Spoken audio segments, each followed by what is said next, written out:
소금된 삶 의미, 소금된 삶의 의미라고 하는 제목으로 하나님의 말씀 선포하겠습니다. 세상에는 많은 사람들이 살고 있습니다만은 필요에 따라서 세 종류로 나누어 볼 수가 있습니다. 자, 첫째는 그 자리에 있으나 마나한 사람입니다.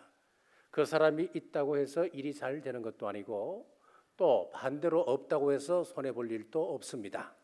둘째는 그 자리에 있어서는 안 될 사람입니다. 그가 있으므로 다른 사람들에게 피해를 입히고 나쁜 영향을 끼치게 됩니다. 그리고 셋째는 반드시 있어야 할 사람입니다. 이런 사람은 다른 사람들에게 칭찬과 존경을 받습니다. 자, 예수님께서 오늘 말씀에 소금 같은 존재가 되라고 말씀하시는데 왜 소금일까요? 소금은 없어서는 안 될 존재이기 때문에 그렇습니다.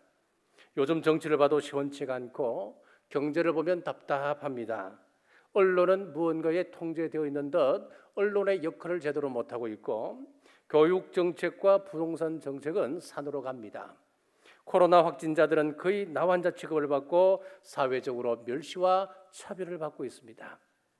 자, 이러한 때 우리 성도들에게 소금 같은 삶을 요구하고 있습니다. 그러면 소금과 같은 삶은 어떤 삶일까요? 첫째, 세상에 유익을 주어야 합니다. 50절 상반절입니다. 소금은 좋은 것이로되, 소금은 인간이 생존하는 데 있어서 가장 필요한 것입니다. 꼭 필요한 좋은 것입니다. 체액의 삼투압을 유지하는 데 중요한 역할을 합니다. 건강한 사람의 피 속에는 0.9%의 염분이 함유되어 있는데 이 중 나트륨은 체내에서 혈액이나 체액의 산성과 알칼리성의 평형을 유지하는 완충제 역할을 합니다. 또 장기간 소금을 섭취하지 아니하면 전신이 무기력해집니다. 철분 부족으로 적혈구가 생성되지 않아서 빈혈이 생기기도 합니다. 자, 이렇게 사람은 소금을 먹지 아니하면 안 되는 것입니다. 금 가운데 가장 귀한 것은 황금이지요. 금 가운데 가장 맛있는 것은 무엇일까요? 소금입니다. 소금은 금입니다. 그래서 소금이 산출되는 장소를 따라서 문명이 발달하고 그곳에서 교역이 이루어졌습니다. 고대 그리스인들은 소금으로 노예를 사고 팔았습니다. 로마에서는 관리나 군인들에게 봉급을 주는데 소금을 주었습니다. 그래서 군인의 봉급을 라틴어로 살라리움이라고 하는 단어를 쓰는데 여기에서 영어의 봉급 셀러리라고 하는 단어가 나오게 됩니다. 전부 다 소금에서 나옵니다. 또 로마 정부는 소금값을 올려서 그 수입으로 군비를 충당했다고 그러지요. 그만큼 중요한 것이 고대의 소금이었습니다. 이 소금은 동서양을 구분하지 않습니다. 동양에서도 마찬가지입니다. 중국에서 진시황이 만리장성을 쌓을 때에 소금을 팔아서 그 수입으로 만리장성을 쌓았다 그러지요. 당나라 시대 때 소금을 얼마나 중요했느냐면은 세금의 절반이 소금세였습니다. 자, 이와 아울러 소금은 치료제로도 쓰였습니다. 열왕기하 2장 19절에서 22절입니다. 그 성읍 사람들이 엘리사에게 말하되 오늘 주인께서 보시는 바와 같이 이 성읍의 위치는 좋으나 물이 나쁨으로 토산이 익지 못하고 떨어지나이다.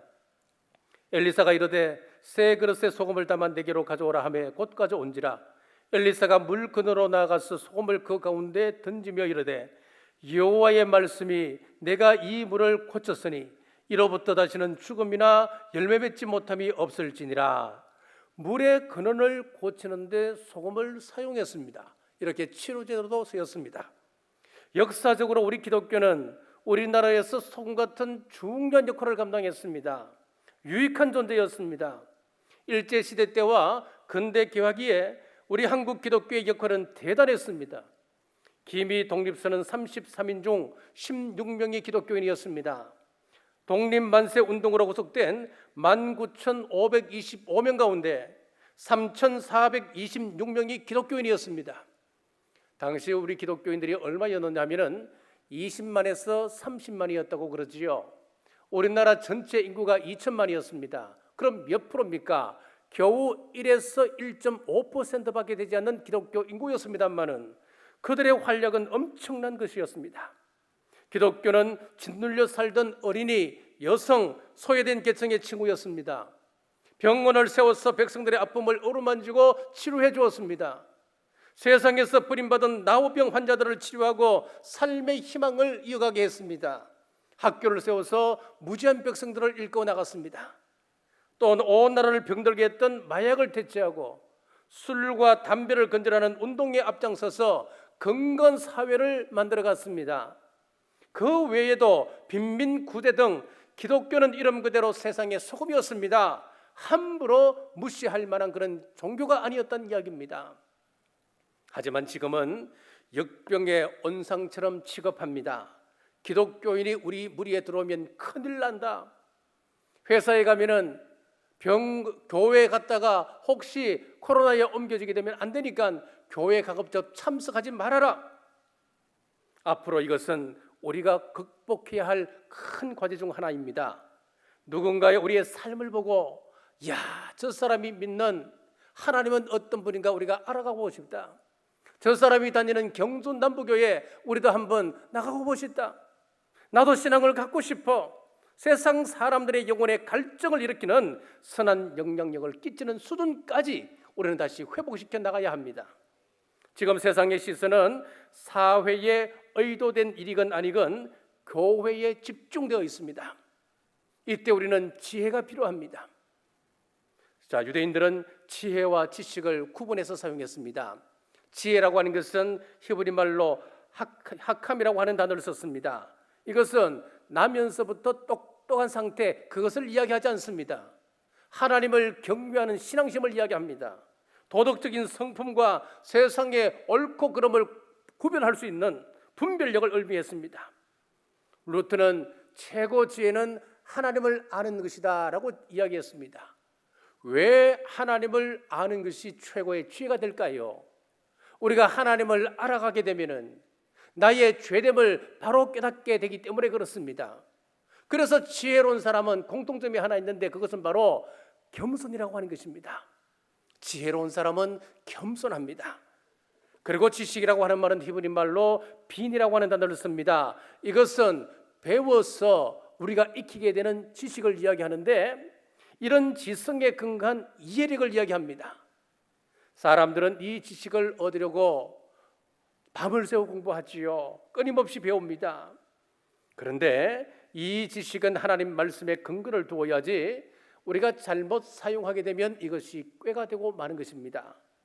자, 에서와 야곱 두 사람은 다 하나님 주시는 지혜를 가지고 산 사람들이 아니었습니다. 사람의 머리에서 나오는 꾀로 살았던 사람이었습니다. 그러다 보니까 두 사람은 모두 걸려서 넘어지는 것이지요.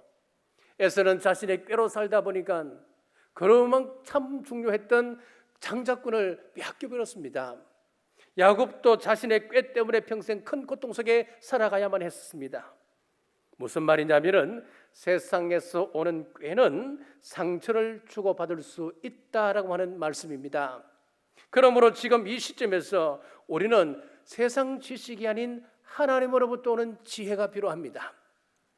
기독교는 생명을 구하는 가장 유익한 종교임에도 불구하고 세상의 잘못된 인식을 어떻게 우리가 바꾸어 나가야 할지, 세상 사람들의 인식을 바꾸어야 되는데 여기에는 하나님이 주시는 지혜가 필요합니다. 주전 587년도에 유대인들이 바벨론에 이제 포로로 끌려가게 됩니다. 이스라엘이 망했습니다. 유대가 망했습니다. 성전은 회파되었습니다. 더 이상 성전에서 예배할 수 없는 그런 상황이 되고 말았습니다. 자, 그러면은 예배가 끝났습니까? 그렇지 않습니다. 성경이나 인류의 역사를 살펴보면은 위기의 때 뉴 노멀, 새로운 기준이 나왔습니다. 이것이 바로 우리 인간의 지혜입니다. 유대인들은 세계에 흩어져서 뉴 노멀 시대를 열었습니다. 성전 대신에 회당을 만들어서 그곳에서 율법을 배우고 기도하며 하나님의 말씀을 자손들에게 개성을 시켰습니다. 지금 우리도 똑같습니다. 함께 모일 수 있으면 좋지만은 이웃의 안전을 위하여 잠시 모임을 가질 수 없을 때는 우리가 회당을 생각하셔야 됩니다. 언제 어디서든지 부르신 그 자리에서 하루 한 번 가정예배, 하루 3번 골방기도, 하나님의 말씀 읽기, 개인 경건의 기여를 우리는 삼으셔야 됩니다. 그리하여 조만간 다시 우리가 대면 예배를 드리게 될 때는 지금보다도 더 겸손한 모습으로 하나님 앞에 설 수 있기를 주님의 이름으로 축복합니다. 둘째는 맛을 내야 합니다. 50절 중반절입니다. 만일 소금이 그 맛을 잃으면 음식은 맛이 맞아야 간이 맞아야 맛이 있습니다. 욥기 6장 6절에 보시면 싱거운 것이 소금 없이 먹히겠느냐, 닭의 알 흰 자위가 맛이 있겠느냐. 삶은 계란을 소금 없이 먹는다고 생각해 보십시오. 무슨 맛으로 먹겠습니까? 목만 막히죠. 텁텁할 거예요. 별맛 없을 거예요. 어떤 고급진 음식이든지 소금으로 간을 맞추지 못한다면 맛이 없습니다. 그러니까 너희는 세상의 소금이 되라, 이 말씀은 무슨 말이겠습니까? 세상 속에서 맛을 내는 존재로 살아가라, 그런 말씀 아니겠습니까? 내가 들어감으로 해서 그곳에 웃음소리가 끊이지 아니하고 행복이 넘치고 어색했던 분위기가 소금이 들어가면 단백질이 응고되는 것처럼 결집시키고 하나 되게 하는 그런 존재가 되라라고 하는 것이 이 말씀의 의미 아니겠습니까? 하나님께서 왜 아브라함을 가나안 땅으로 보내셨을까요? 가나안 땅이 내가 있음으로 말미암아 저주의 땅이 변하여 축복의 땅으로 바뀌게 될 것이다. 하나님의 소원이 여기 숨어 있는 거예요. 세상에 버려진 땅이 하나님의 성지가 될 것이다. 하나님의 말씀이 풍성한 땅이 될 것이다. 그 땅으로 만들어 가라라고 하는 하나님의 소원이 숨어 있는 거예요. 아브라함의 조카 롯이 소돔과 고모라를 선택해서 떠나갔습니다. 롯이 소돔과 고모라를 선택했습니다만은 좀 더 넓은 의미에서 보면 하나님께서 보내신 것입니다. 하나님께서 왜 소돔과 고모라에 롯을 보냈겠습니까? 죄악이 가득한 그 땅에 하나님의 말씀이 심어지라고 하는 거예요. 하나님의 복의 통로가 되어서 그 사람들을 변화시켜서 그 지역을 살려내라고 하는 하나님의 수원 의도가 숨어 있는 거예요. 그런데 롯이 들어가서 맛을 내지 못했습니다. 맛을 내기는커녕 맛을 잃어버렸습니다. 그래서 그 땅은 저주의 땅이 되고 말았습니다. 그럼 맛을 내는 삶은 어떤 것이 있을까요? 16세기 영국에 그레삼이라고 하는 금융가가 있었습니다. 이 사람은 엘리자베스 여왕에게 악화가 양화를 구축한다라고 하는 그런 유명한 말을 남겼던 사람입니다. 악화를 만들지 말 것을 그리하는 게 된 거지요. 당시 돈은 지폐가 아니고 금화나 음화였습니다. 예를 들어서 처음 금화에 100만 원을 찍어 놓으면 처음에는 정직했습니다. 그것이 금화로서 100만 원의 값어치를 충분히 하고도 남았습니다. 자, 그런데 엘리자베스 여왕이 국가 재정을 충당하기 위해서 10만 원짜리밖에 되지 않는 금화에다가 100만 원을 찍어 놓고 이것을 100만 원이라고 거래를 한 거예요. 자, 그래서 이 그레삼이 하는 이야기가 만약에 이런 돈을 시장에다가 유통을 시키게 되면 결국은 이것은 악화가 되고 결국은 양화는 거래되지 않는다는 거예요. 자, 예를 들어서 이렇습니다. 저에게 10만 원짜리 값어치밖에 되지 않는 금화, 그것을 100만 원 찍었습니다. 그거 하나 가지고 있고 또 정직하게 100만 원 값어치를 하는 금화가 하나 있습니다. 그러면 같은 100만 원짜리입니다. 어느 것을 거래할까요? 어느 것을 가지고 물건을 살까요? 정말 값어치 있는 100만 원짜리 그 금화는 저는 장록에 숨겨두고 10만 원짜리 그 값어치 없는 100만 원짜리 금화를 유통시킬 겁니다. 당연하지 않겠습니까? 그러면은 이 시장에는 정말 값어치 없는 악화만이 유통이 될 것이고 정말 중요하고 값어치 있는 100만 원짜리 값어치하는 그 금화는 점점 가정집에 사이가기 시작하는 거예요. 이것이 바로 악화와 양화를 구축한다, 그 말씀입니다. 이렇게 되면 화폐의 가치는 떨어집니다. 국가의 경제 질서는 무너지는 것입니다. 자, 이와 같은 현상은 경제 사회에서만 이루어지는 것이 아닙니다. 종교계, 정치계, 우리가 사람이 사는 모든 곳에는 일어날 수가 있는 일입니다. 부도덕한 소수가 하는 말을 그대로 놔두면 도덕적인 다수가 양화를 구축하듯이 뒤에서 침묵해버립니다. 또한 거짓정을 하는 사람을 그대로 놔두게 되면 이 사회는 진실이 발붙일 수가 없는 사회가 되어져 버리고 마는 것입니다. 그래서 종교는 끊임없이 선지자적 메시지를 백성들에게 전하는 것입니다. 메시지는 크게 두 종류가 있거든요. 제사장적 메시지가 있고 선지자적 메시지가 있습니다. 제사장적 메시지는 위로하는 것입니다. 위로받아라. 하나님께서 너희의 아버지가 되신다. 걱정하지 말아라. 그런데 선지자는 그게 아니에요. 회개하라. 지금 회개하지 않으면 하나님의 심판이 임한다. 끝났다. 이게 선지자적 메시지거든요. 그러니까 선지자적 메시지를 듣는 사람들 입장에서는 가슴이 아픈 거예요. 찢어지는 거예요. 큰 찔림이 있는 거예요.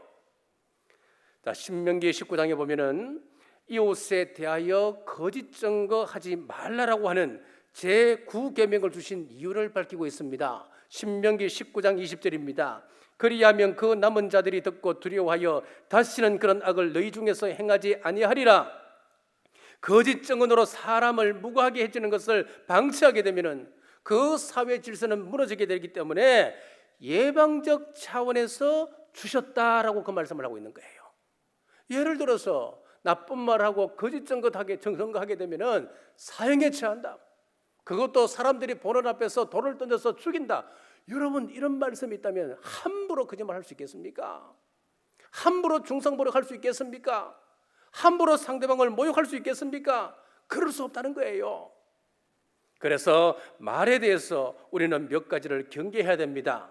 첫째는 명백한 거짓말은 멀리 하셔야 됩니다.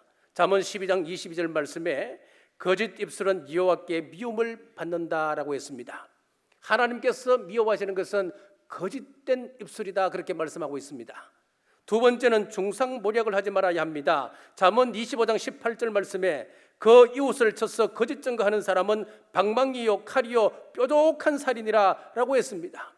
이웃에 대해서 거짓 중상모략은 안 되는 겁니다. 세 번째는 험담을 하지 말아야 됩니다.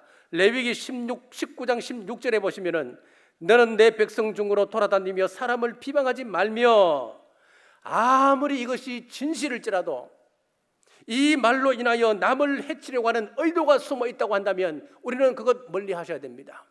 야, 이거 진짜다, 진짜 맞더라도 그것을 인하여 상대방이 상처를 입는다면 그것 하지 말라라고 하는 이야기예요. 그래서 우리는 시편 141편 3절의 말씀처럼 내 입에 파수꾼을 세워주옵소서라고 기도해야 됩니다. 하나님, 내 입에 파수꾼을 세워주셔서 이 입술로 중상모략하지 말게 하옵소서, 모함하는 말이 나오지 않게 하옵소서, 상대를 세우게 하옵소서. 하나님은 이런 사람을 높이 세우십니다. 요셉을 보십시오. 거짓말하는 사람이 아니었습니다. 험담하지 않았습니다. 어떤 상황 속에서든 그는 중상모략하지 않았습니다. 언제나 깨끗하고 정결한 맛을 내는 사람이었습니다. 그러니까 사람들 위해 높이 하나님께서 세우셔서 무사람들이 그를 따르도록 했습니다. 그러나 미련한 사람은 어디에 가나 분위기를 깨고 사람들의 마음에 상처를 줍니다. 아프게 합니다. 분쟁을 일으킵니다. 그래서 그 사람이 나타나기만 하면 사람들은 긴장하게 되고 슬금슬금 그 자리를 떠나게 되는 것입니다. 그래서 골로새서 4장 6절 말씀에 보면은 너희 말을 항상 은혜 가운데서 소금으로 맛을 낸과 같이 하라라고 했습니다. 소금으로 맛을 내는 말이 어떤 말이겠습니까? 에베소서 4장 29절입니다. 무릇 더러운 말은 너희 입 밖에도 내지 말고 오직 덕을 세우는 데 소용되는 대로 선한 말을 하여 듣는 자들에게 은혜를 끼치게 하라. 더러운 말이라고 하는 것은 다른 것 없습니다. 이간질하는 말, 흉보는 말입니다. 덕을 세우는 말이라고 하는 것은 칭찬하는 말입니다. 세우고 치지고 지지하고 격려하는 말을 이야기합니다. 지금은 사회가 특정한 단어에 대해서 피로골절 상태로까지 와 있습니다. 이제는 노이로제 증상을 보이는 사람도 있다고 그러지요. 그 단어만 듣기만 들어도 감정을 자제하지 못하고 사고를 칩니다. 70대 할아버지가 이 말 듣고 사고를 칩니다. 30대 청년이 이 말을 듣고 사고를 칩니다. 마스크를 껴라고 그러니까 그 말 듣고 기분 나쁘다고 아무 일 아닌데 그냥 폭행을 행사하기도 하는 거예요. 사랑하는 여러분, 이 어려운 때 교회는 달라야 합니다. 분쟁을 거치고 서로 격려하고 위로하는 맛을 내는 우리 모두 되시기를 주님의 이름으로 축복합니다. 세 번째는 희생해야 합니다. 50절 하반절입니다. 너희 속에 소금을 두고 서로 화목하라 하시니라. 자, 구약 시대에 하나님께 제사를 드릴 때는 반드시 제물이 필요했습니다. 그때 드려지는 이 제물들은 반드시 죽여서 드려야 했습니다. 산 짐승으로는 제물로 드릴 수가 없었습니다. 자, 그러면은 짐승일 때는 죽여서 드릴 수 있는데 소제물일 경우를 한번 생각해 보십시오. 곡물을 드리고 또 채소를 하나님 앞에 올려드려야 되는데, 자, 이런 곡물과 채소를 드릴 때는 어떻게 하라 그렇게 말씀하셨느냐? 반드시 소금을 쳐서 드리라 그랬습니다. 자, 퍼득퍼득한 배추에 소금을 치면 어떻게 됩니까? 숨이 죽잖아요. 짐승을 죽여서 하나님께 드리듯이 소금으로 소제물에 쳐서 숨을 죽여서 하나님께 드려야 했습니다. 자, 왜 예수님의 제자들이 예수님께서 제자들에게 소금을 쳐서 화목하라 그렇게 말씀하셨을까요? 그 말은 다르게 이야기하면 지금 제자들의 자아가 살아있다 이 말입니다. 여전히 뻣뻣한 채로 있습니다. 목이 곧은 제자들, 그리고 어깨에 힘을 주는 제자들, 서로 잘났다고 말하는 제자들이었습니다. 이런 제자들을 향하여서 소금을 두고 화목하라라고 말씀하십니다. 자기를 부인하고 자기 십자가를 지고 예수님의 십자가를 따르라, 희생하라 그렇게 말씀하고 있는 것입니다. 자, 어떤 목사님의 간증입니다. 자, 이 목사님이 청년 때에 친구 집에 방문을 했었습니다. 그러니까 친구 어머니가 얘야 아버지께 인사드리라 그러면서 방문을 열고 방으로 안내를 했습니다. 그런데 어떻게 인사를 드려야 할지 모르겠더래요. 친구 아버지는 전신마비로 전혀 의사소통이 되지 못했기 때문에 그렇습니다. 지금 얼굴이 형편이 없습니다. 그리고 사는 형편이 자기가 생각했던 것 이하였습니다. 그러니까 그런 상황 속에서 의사소통이 안 되는 전신불구로 되어 있는 마비가 되어 있는 그 아버지에게 어떻게 안녕이라고 하는 인사말이 나오겠습니까? 그래서 안녕이라 안녕하세요라고 하는 말을 하지 못하고 인사를 하는 동만 하고 나왔다는 거예요. 잠시 후에 방에서 친구 어머니의 목소리가 들렸습니다. 여보, 이제 다른 쪽 할게요. 조금만 참아요. 그렇게 따뜻하고 사랑이 가득 찬 목소리는 들어본 적이 없었다고 그럽니다. 돌아오는 길에 친구가 가정 이야기를 해주었습니다. 오래전에 어머니가 심하게 앓으시면서 누우셨는데 아버지가 5년 동안 어머니의 대소변을 다 받아가며 지극히 간호하여서 어머니가 회복되었다는 겁니다. 어머니가 회복되고 난 이후에 아버지가 쓰러졌는데 전신마비가 와서 지금 12년째라고 하는 겁니다. 얼마 후 그 아버지가 돌아가셨습니다. 장례식장에서 운구를 하는 순간 슬피 울던 어머니가 울음을 멈추고 남편에게 정중하게 작별 인사를 합니다. 여보, 사람들은 나에게 얼마나 힘들어 라고 그렇게 인사를 합니다. 하지만 저는 지난 세월 조금도 힘들지 않았습니다. 왜인 줄 알아요? 당신이 나를 사랑하는 줄 알고 있기 때문에 그래요. 하지만 당신 없는 지금부터가 힘든 시간이네요. 여러분, 어떻게 이런 고백이 가능할까요? 사람들은 말합니다. 서로 병 간호하느라고, 병과 싸우느라고 아까운 청춘 그렇게 다 허비하고 그것에 무슨 행복이 있을까? 세상도 병수를 하나 다 써버리고 저 집안은 참 불행한 인생이고 참 불행한 집안이다, 허망하다, 여기에 무슨 사랑이 있을까? 사람들은 그렇게 이야기할 수 있겠지요. 그러나 소금의 가치는 자기를 녹여서 희생할 때 맛을 내고 유익을 주는 것처럼 세상이 모르는 희생의 행복이 있습니다. 우리는 그 행복을 보셔야 됩니다.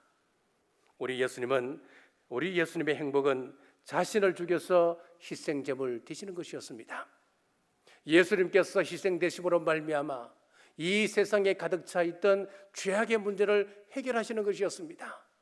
이 사실을 알고 계셨기 때문에 예수님께서는 십자가를 달게 되셨습니다. 십자가에 돌아가시는 그 순간 예수님은 가장 행복한 사람이었습니다. 그러니까 우리가 이 희생이라고 하는 이 단어에 대해서 함부로 여러분들이 해석할 필요가 없습니다. 에이, 저 사람은 불행한 사람이야, 저 사람의 희생은 저렇게 사는 것 인간다운 삶이 아니야, 그렇게 말할 수가 없는 거예요. 희생이라고 하는 것은 우리가 해석은 그때그때 다를 수밖에 없는 거예요. 세상이 이 행복을 어떻게 알겠습니까? 우리 기독교가 가지고 있는 예수님의 행복, 저와 여러분들에게 이 상황이지만은 가지고 있는 세상이 알지 못하는 그 행복을 어떻게 이해하겠습니까? 지금 한국교회가 사방으로부터 우겨삼을 당하듯 말하지만은 우리는 이런 때 오히려 바른 교회로 거듭나는 교회, 거듭나는 기회로 만들어야 합니다. 하나님께서 우리 남부교회를 이곳에 세우신 것은 거창한 일 하라고 세우신 것 아닙니다. 소금 같은 역할을 감당하라고 이곳에 경전 남부교회를 세워주셨습니다. 그래서 적당하게 지역을 섬길 수 있도록 적당하게 하나님께서 부흥시켜 주셨습니다. 우리가 큰 일을 감당하라고 우리에게 사명 맡겨주셨다면 우리를 그냥 서울에서 60만 명 모이게 해주실 거예요. 그러나 그것이 아닙니다. 영혼 구원에 초점을 맞추어서 힘든 가운데 좀 더 아껴서 놔두고, 다른 사람들은 이 어려운 때 창고를 닫지만 우리는 여는 겁니다.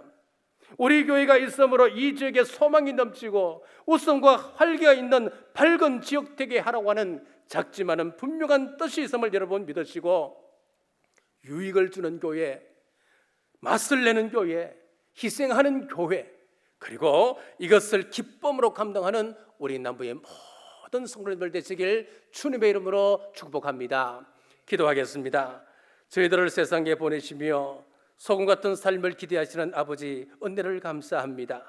참 어려운 때를 보내며 세상에 유익을 주는 존재, 맛을 내고 희생하기를 기대하시는 하나님, 저희들의 지난 삶을 돌아보며 새롭게 거듭나게 하옵소서. 나의 무책임한 말로 상처 입은 형제는 없는지 돌아봅니다. 거짓말과 중상모략과 험담을 멀리하고 하나님이여 내 입 앞에 파수꾼을 세우시고 내 입술에 문을 지키소서. 거짓말, 중상모략, 험담이 나오지 않도록 내 입술을 지켜주옵소서. 기도하는 우리 모두 되게 하옵소서. 우리 교회가 비전 2027을 선포했습니다. 교회의 비전이 나의 비전되어 기도하며 기쁨으로 동참할 때에 교회를 통하여 역사하시는 하나님의 복을 다 누리게 하옵소서. 이 사역으로 하나님의 영광만이 나타나게 하옵소서. 다시 오실 예수님 이름으로 간절히 기도드리옵나이다. 아멘.